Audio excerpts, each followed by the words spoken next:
Matteus 19, vers 1 tot 30. En toe Jesus hierdie woorde geëindig het, het hy van Galilea vertrek en in die gebied van Judea oorkant die Jordaan gekom. En groot menigtes het hom gevolg en hy het hulle daar gesond gemaak. En toe kom die Fariseërs na hom, om hom te versoek, en sê vir hom, is dit 'n man geoorloof om oor allerhande redes van sy vrou af te skei? En hy antwoord hulle en sê, het julle nie gelees dat hy wat hulle gemaak het, hulle van die begin af man en vrou gemaak het nie? En gesê het, om hierdie rede sal die man sy vader en sy moeder verlaat en sy vrou aankleef, en hulle twee sal een vlees wees. Sodat hulle nie meer twee is nie, maar een vlees. Wat God dan saamgevoeg het, mag geen mens skei nie. Hulle sê vir hom, waarom het Moses dan beveel om 'n skeibrief te gee en van haar te skei? Hy antwoord hulle, omdat Moses weens die hardheid van jul harte julle toegelaat het om van julle vroue te skei, maar van die begin af was dit nie so nie. Maar ek sê vir julle, elkeen wat sy vrou skei, behalwe oor hoerery en 'n ander een trou, pleeg egbreek. En die wat die geskeide vrou trou, pleeg egbreek. Sy disippels sê vir hom, as die saak van 'n man met sy vrou so is, dan is dit nie wenslik om te trou nie. Maar hy sê vir hulle, almal vat hierdie woord nie, maar net die aan wie dit gegee is. Want daar is persone wat onbekwaamd is om te trou, wat van die moederskoot af so gebore is, en daar is persone wat deur die mens onbekwaamd gemaak is, en daar is persone wat hulle self onbekwaamd gemaak het, terwille van die koninkryk van die hemele.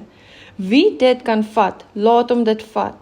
Toe bring hulle kindertjies na hom, dat hy hulle die hande sou oplê en bid, en die disippels het hulle bestraf. Maar Jesus sê, laat die kindertjies staan en verhinder hulle nie om na my toe te kom nie, want aan sulkes behoort die koninkryk van die hemele. En hy het hulle die hande opgelê en daarvandaan vertrek. En daar kom een na hom en sê vir hom, goeie meester, watter goeie ding moet ek doen, dat ek in die ewige lewe kan hê? En hy sê vir hom, waarom noem jy my goed? Niemand is goed nie, behalwe een, naamlik God.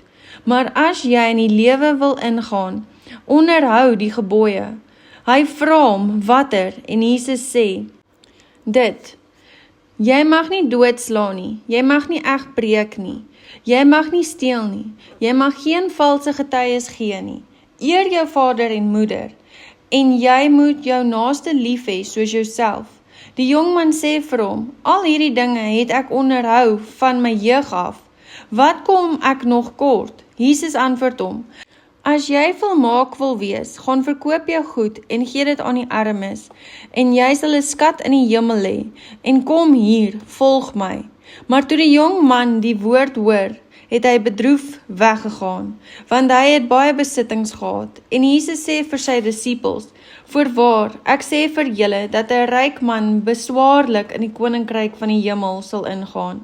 En verder sê ek vir julle, dit is makliker vir 'n kameel om deur die oog van 'n naald te gaan, as vir 'n ryk man om in die koninkryk van God in te gaan. Toe sy disippels dit hoor, was hulle baie verslae en sê, wie kan dan gered word? Maar Jesus het hulle aangekyk en vir hulle gesê, baie mense is dit onmoontlik, maar by God is alle dinge moontlik. Daarop antwoord Petrus en sê vir hom, kyk, ons het alles verlaat en u gevolg. Wat sal daar dan vir ons wees? En Jesus sê vir hulle, voorwaar, ek sê vir julle, dat julle wat my gevolg het, in die wedergeboorte, wanneer die Seun van die mens op sy heerlike troon gaan sit, julle ook op 12 trone sal sit, en die 12 stamme van Israel sal oordeel, en elkeen wat huise, of broers, of susters, of vader, of moeder, of vrou, of kinders, of grond ter wille van my naam verlaat het, sal 100-maal soveel ontvang en in die ewige lewe beëerwe.